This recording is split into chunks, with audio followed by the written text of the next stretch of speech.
Welcome back dear students, मैं हूं यासिर खान और आप देख रहे हैं मेरा YouTube channel learn chemistry with Yasir Khan. Dear students, previous lecture में हमने नील बोहर एटॉमिक मॉडल को डिस्कस किया था और उससे पहला जो लेक्चर था उसमें हमने रदरफोर्ड एटॉमिक मॉडल के डिफेक्ट्स को डिस्कस किया था और साथ ही साथ हमने रदरफोर्ड एटॉमिक मॉडल को डिस्कस किया था। आज का हमारा जो टॉपिक है वो है फंडामेंटल पार्टिकल्स ऑफ एटम के बारे में, कि एटम कौन से पार्टिकल से बना है, फंडामेंटल पार्टिकल्स ऑफ एटम कौन कौन से हैं। तो डियर स्टूडेंट्स, मॉडर्न रिसर्च के मुताबिक हमारे पास एटम बहुत ज्यादा पार्टिकल से बना है, सब एटॉमिक पार्टिकल से बना है।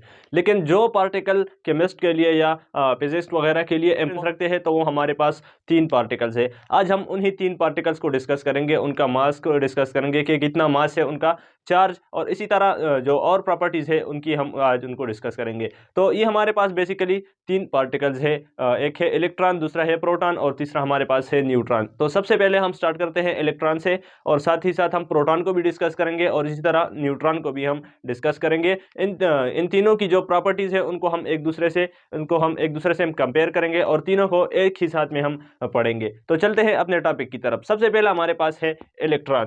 तो इलेक्ट्रॉन हमारे पास, आप लोग जानते भी होंगे कि इलेक्ट्रॉन हमारे पास निगेटिवली चार्ज पार्टिकल, ये हमारे पास एक निगेटिवली चार्ज पार्टिकल है। इसके मुकाबले में अगर आप लोग प्रोटॉन को देखें तो प्रोटॉन हमारे पास पॉजिटिवली चार्ज पार्टिकल है और अगर न्यूट्रॉन को हम देखें तो न्यूट्रॉन हमारे पास न्यूट्रल पार्टिकल है। ये इसलिए न्यूट्रल पार्टिकल है कि इस पर कोई चार्ज नहीं होता, इसी वजह से न्यूट्रॉन हमारे पास एक न्यूट्रल पार्टिकल है। तो ये था चार्ज के बारे में कि इलेक्ट्रॉन हमारे पास निगेटिवली चार्ज होता है, प्रोटॉन पॉजिटिवली चार्ज होता है और न्यूट्रॉन हमारे पास एक न्यूट्रल पार्टिकल होता है। अब इसके बाद मास की बात आती है कि इलेक्ट्रॉन का मास कितना होगा, प्रोटॉन का मास कितना होगा और न्यूट्रॉन का मास कितना होगा। तो मास के लिहाज से इसको हम अब देखते हैं। Mass of electron is equal to 0.0005897 AMU और 9.11 क्रॉस 10⁻⁻31 kg। ये हमारे पास इलेक्ट्रॉन का मास है AMU में और इसको अगर आप देखें तो ये हमारे पास इलेक्ट्रॉन का मास है किलोग्राम में।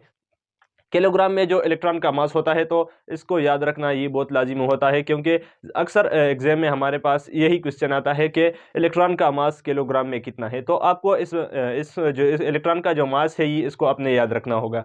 तो इलेक्ट्रॉन का मास किलोग्राम में हमारे पास इक्वल है 9.11 क्रॉस 10⁻⁻31 kg। ये इलेक्ट्रॉन का मास है किलोग्राम में। बहुत ज़्यादा छोटा मास है इलेक्ट्रॉन का, नेग्लिजिबल मास है, स्मॉल मास है, जो कि इक्वल है 9.11 क्रॉस 10⁻⁻31 kg। इसी तरह अगर आप जो प्रोटॉन है उसका मास देखें तो वो हमारे पास इक्वल है 1.67 क्रॉस 10⁻⁻27 kg। ये हमारे पास ये प्रोटॉन का मास है। तो अगर इन दोनों को हम कंपेयर करें तो प्रोटॉन जो हमारे पास है ये हेवियर है इलेक्ट्रॉन से, इसका मास थोड़ा ज़्यादा है। यहाँ अगर आप देखें तो हमारे पास 10⁻⁻27 है और यहाँ 10⁻⁻31 है। तो 10⁻⁻27 एक लार्ज नंबर है और ये -31 जो है ये स्मॉल नंबर है। तो हमारे पास जाहिर सी बात है कि प्रोटॉन का जो मास है वो इलेक्ट्रॉन से ज़्यादा है। ये तो किलोग्राम में प्रोटॉन का मास है। अब अगर AMU में हम बात करें तो AMU में प्रोटॉन का जो मास है वो इक्वल है 1.0077276 AMU। ये हमारे पास AMU में प्रोटॉन का मास है। अब न्यूट्रॉन के मास के बारे में बात करते हैं तो न्यूट्रॉन का जो मास है वो हमारे पास AMU में इक्वल है 1.0087654 AMU। इसी तरह अगर किलोग्राम में आप इसका मास देखें तो हमारे पास वो इक्वल है 1.67 क्रॉस 10⁻⁻27 kg। ये किलोग्राम में न्यूट्रॉन का मास है। ये तो मास की बात हो गई फंडामेंटल पार्टिकल्स ऑफ एटम की। अब हम जो इसका चार्ज है उसके बारे में बात करते हैं। चार्ज की बात अगर हम करें तो हम न्यूट्रॉन को इस दौरान स्किप करेंगे, क्योंकि न्यूट्रॉन हमारे पास एक न्यूट्रल पार्टिकल होता है और उस पर कोई चार्ज नहीं होता। तो चार्ज की बात जब हम करते हैं तो हम सिर्फ इलेक्ट्रॉन और प्रोटॉन को इसमें इन्वॉल्व करेंगे। तो इलेक्ट्रॉन का जो चार्ज है उसके बारे में बात करें तो हमारे पास इक्वल है 1.6022 क्रॉस 10⁻⁻19 कूलम। अगर प्रोटॉन और इलेक्ट्रॉन का जो चार्ज है उसको आप कंपेयर करें तो दोनों का चार्ज हमारे पास इक्वल है। लेकिन फर्क किस चीज में है कि हम एक के साथ पॉजिटिव साइन लगाते हैं और दूसरे के साथ नेगेटिव साइन लगाते हैं। अगर इलेक्ट्रॉन को आप देखें तो इसमें हम क्या करते हैं, 1.6022 cross 10⁻⁻19 coulomb with negative sign. यही चार्ज है जो प्रोटॉन का है, लेकिन उसके साथ जो साइन है, जो अलामत है हमारे पास वो नेगेटिव है। इसी तरह अगर प्रोटॉन के चार्ज को आप देखें तो वो भी हमारे पास सेम चार्ज है 1.6022 cross 10⁻⁻19 coulomb with positive sign. लेकिन डिफरेंस यही है प्रोटॉन और इलेक्ट्रॉन के चार्ज में कि हम एक के साथ पॉजिटिव साइन लगाते हैं और दूसरे के साथ नेगेटिव साइन लगाते हैं। अगर हम न्यूट्रॉन की बात करें तो न्यूट्रॉन इसमें हम शामिल नहीं कर सकते, क्योंकि न्यूट्रॉन हमारे पास एक न्यूट्रल पार्टिकल है और उस पर कोई चार्ज नहीं होता। अच्छा, अब हम इसके बाद जो है प्रेजेंस की बात करते हैं कि ये इलेक्ट्रॉन में हमारे पास किस जगह पर ये मौजूद होते हैं। तो अगर इलेक्ट्रॉन को आप देखें तो इलेक्ट्रॉन हमारे पास they are revolving around the nucleus in shell orbits. ये हमारे पास न्यूक्लियस के इर्द गिर्द शेल में हमारे पास ये मूवमेंट करते हैं और रिएक्शन में भी हमारे पास इलेक्ट्रॉन हिस्सा लेते हैं और ये हमारे पास न्यूक्लियस के इर्द गिर्द जो शेल होते हैं, ऑर्बिट या एनर्जी लेवल होते हैं, तो उसमें ये हमारे पास ये उसमें प्रेजेंट होते हैं और उसमें रिवॉल्विंग करते हैं, सर्कुलर मोशन करते हैं। अच्छा, तो अब हम प्रोटॉन की बात करेंगे, हमारे पास किस जगह पर प्रेजेंट होते हैं। तो प्रोटॉन और न्यूट्रॉन हमारे पास ये दोनों पार्टिकल ऐसे हैं जो कि न्यूक्लियस में हमारे पास प्रेजेंट होते हैं। प्रोटॉन पॉजिटिवली चार्ज और न्यूट्रॉन न्यूट्रल पार्टिकल, ये दोनों हमारे पास न्यूक्लियस में प्रेजेंट होते हैं। और अगर एटम का मास को आप देखें तो हमारे पास वो भी प्रोटॉन और न्यूट्रॉन की वजह से होते हैं, जो कि हमारे पास न्यूक्लियस में प्रेजेंट होते हैं, सेंटर ऑफ न्यूक्लियस में वो प्रेजेंट होते हैं। अच्छा, अब इसकी बात हम करते हैं कि जो मास है प्रोटॉन, इलेक्ट्रॉन और न्यूट्रॉन, तो उसको हम किस तरह कंपेयर करेंगे। तो अगर इलेक्ट्रॉन के मास को हम देखें तो वो हमारे पास सबसे कम है, प्रोटॉन से भी कम है और न्यूट्रॉन से भी इलेक्ट्रॉन का जो मास है वो हमारे पास कम है। अब इसके लिए एक खास रेशो बनाया गया है कि इलेक्ट्रॉन का मास जो है वो प्रोटॉन के मास से कितना कम है, इसी तरह न्यूट्रॉन का जो मास है वो कितना ज़्यादा है इलेक्ट्रॉन के मास से। तो जो प्रोटॉन का मास है वो 1837 टाइम है, जो है वो ज़्यादा है इलेक्ट्रॉन से। प्रोटॉन का जो मास है वो 1837 टाइम वो ज़्यादा है इलेक्ट्रॉन के मास से। मतलब ये कि प्रोटॉन का जो मास है वो 1837 टाइम 1837 मरतबा ज़्यादा है इलेक्ट्रॉन के मास से। इसी तरह अगर न्यूट्रॉन के मास को हम कंपेयर करें इलेक्ट्रॉन के मास से, तो हमारे पास 1842 मरतबा ज़्यादा है इलेक्ट्रॉन के मास से। तो ये था हमारे पास उसका जो मास का जो कंपेरिजन है कि इलेक्ट्रॉन का मास ज़्यादा है या प्रोटॉन का या न्यूट्रॉन का। तो हमारे पास ज़्यादा मास जो है वो है न्यूट्रॉन का, फिर हमारे पास प्रोटॉन का मास ज़्यादा है और इसी तरह हमारे पास थर्ड नंबर पर जो हेवी पार्टिकल है हमारे पास वो इलेक्ट्रॉन है। मतलब ये कि न्यूट्रॉन का मास सबसे ज़्यादा है और बाद में हमारे पास प्रोटॉन है और थर्ड नंबर पर हमारे पास इलेक्ट्रॉन है। मतलब ये कि इलेक्ट्रॉन हमारे पास इलेक्ट्रॉन का जो मास है हमारे पास वो इन तीनों पार्टिकल्स में सबसे कम है।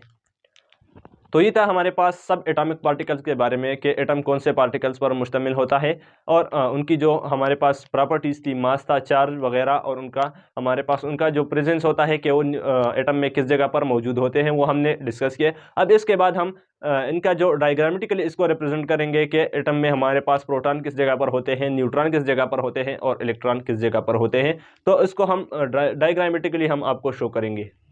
अच्छा, तो अब हम लोग हमारे पास जो एटम का स्ट्रक्चर मॉडल है उसको हम डिस्कस करेंगे कि एटम में हमारे पास प्रोटॉन किस जगह पर प्रेजेंट होते हैं, इसी तरह इलेक्ट्रॉन और न्यूट्रॉन हमारे पास वो किस जगह पर प्रेजेंट होते हैं। तो अगर आप देखें हमारे पास ये एटम का एक स्ट्रक्चर मॉडल है, इसमें ये जगह जो है ये सेंटर, ये हमें न्यूक्लियस शो करती है। इसी तरह ये जो इर्द गिर्द हमारे पास ये गोल दायरे है, ये हमारे पास शेल्स को या ऑर्बिट या एनर्जी लेवल को हमें शो करती है। हमने प्रीवियस लेक्चर में हमने देखा था कि नील बोहर के मुताबिक इस शेल को हम जो न्यूक्लियस के नज़दीक है इसको हम के शेल कहते हैं। इसी तरह जो दूसरा शेल है हम इसको एल कहते हैं और इसी तरह हमारे पास जो तीसरा शेल है उसको हम एम कहते हैं। अब हम इन शेल को नंबर भी दे सकते हैं। पहले शेल को के लिए हम इसको नंबर दे सकते हैं, एन से रिप्रेजेंट किया जाता है। इसके लिए एन को हम इक्वल लेते हैं 1। अगर एल की बात हम करें तो एल के लिए एन की वैल्यू हम 2 ले सकते हैं। इसी तरह एम के लिए हम एन की वैल्यू 3 ले सकते हैं। तो ये हमारे पास शेल्स और न्यूक्लियस की बात हुई। अब हम इसमें इलेक्ट्रॉन, प्रोटॉन और न्यूट्रॉन को किस जगह पर रखेंगे। तो हमारे पास न्यूक्लियस जो होता है उसमें हमारे पास न्यूट्रॉन और प्रोटॉन प्रेजेंट होते हैं। न्यूट्रॉन न्यूट्रल पार्टिकल होते हैं और प्रोटॉन हमारे पास पॉजिटिवली चार्ज पार्टिकल होते हैं। अब न्यूट्रॉन भी न्यूक्लियस में प्रेजेंट होते हैं और प्रोटॉन भी हमारे पास न्यूक्लियस में प्रेजेंट होते हैं। अब इन दोनों की बात तो ख़त्म हुई। अब हम करेंगे इलेक्ट्रॉन की बात कि इलेक्ट्रॉन एटम में किस जगह पर प्रेजेंट होते हैं। तो इलेक्ट्रॉन को अगर आप देखें तो ये हमारे पास इलेक्ट्रॉन है और ये न्यूक्लियस के इर्द गिर्द शेल्स में प्रेजेंट है और इन शेल में ये हमारे पास इस तरह सर्कुलर मोशन करते हैं। कोई ख़ास जगह पर ये स्टे नहीं करते बल्कि ये सर्कुलर मोशन करते हैं और साथ ही साथ जो स्पिन मोशन है वो भी करते हैं। तो इलेक्ट्रॉन हमारे पास न्यूक्लियस के इर्द गिर्द शेल्स में प्रेजेंट होते हैं। अब इसको हम बाद में डिस्कस करेंगे इलेक्ट्रॉनिक कन्फिग्रेशन के लेक्चर में कि के शेल में कितने इलेक्ट्रॉन्स प्रेजेंट होंगे, इसी तरह एल शेल में कितने इलेक्ट्रॉन प्रेजेंट होंगे और जो बाकी शेल्स है उसमें कितने कितने इलेक्ट्रॉन्स प्रेजेंट हो सकते हैं। तो वो हम इलेक्ट्रॉनिक कन्फिग्रेशन के लेक्चर में हम उसको डिस्कस करेंगे, ब्रीफली डिस्कस करेंगे कि एक शेल में हमारे पास मैक्सिमम कितने नंबर ऑफ इलेक्ट्रॉन्स आ सकते हैं। तो ये है स्ट्रक्चर मॉडल ऑफ एटम के। एटम में हमारे पास इलेक्ट्रॉन, प्रोटॉन या न्यूट्रॉन जो है वो किस जगह पर प्रेजेंट होंगे। तो डियर स्टूडेंट्स, ये था हमारा आज का लेक्चर जिसमें हमने सब सब एटॉमिक पार्टिकल को डिस्कस किया। उसमें हमारे पास प्रोटॉन, इलेक्ट्रॉन और न्यूट्रॉन, उनका जो मास है और जो चार्ज है उनको हमने एक दूसरे के साथ कंपेयर भी किया। डियर स्टूडेंट्स, अगर आपको हमारी वीडियो इंफॉर्मेटिव लगी हो तो वीडियो को लाइक कर दीजिए और चैनल को सब्सक्राइब कर दीजिए, और साथ ही साथ जो बेल आइकन है उसको भी प्रेस कर दीजिए, क्योंकि हमारी हर नई वीडियो की नोटिफिकेशन आपको मिलती रहे। हमारी वीडियो को अपने दोस्तों के साथ भी शेयर कर दीजिए और उनको भी प्रेफर कर दीजिए, क्योंकि आपके एक लाइक और एक सब्सक्राइबर से हमें बहुत ज़्यादा मोटिवेशन मिलती है। Thank you for watching. इंशाल्लाह मिलते हैं नेक्स्ट लेक्चर में।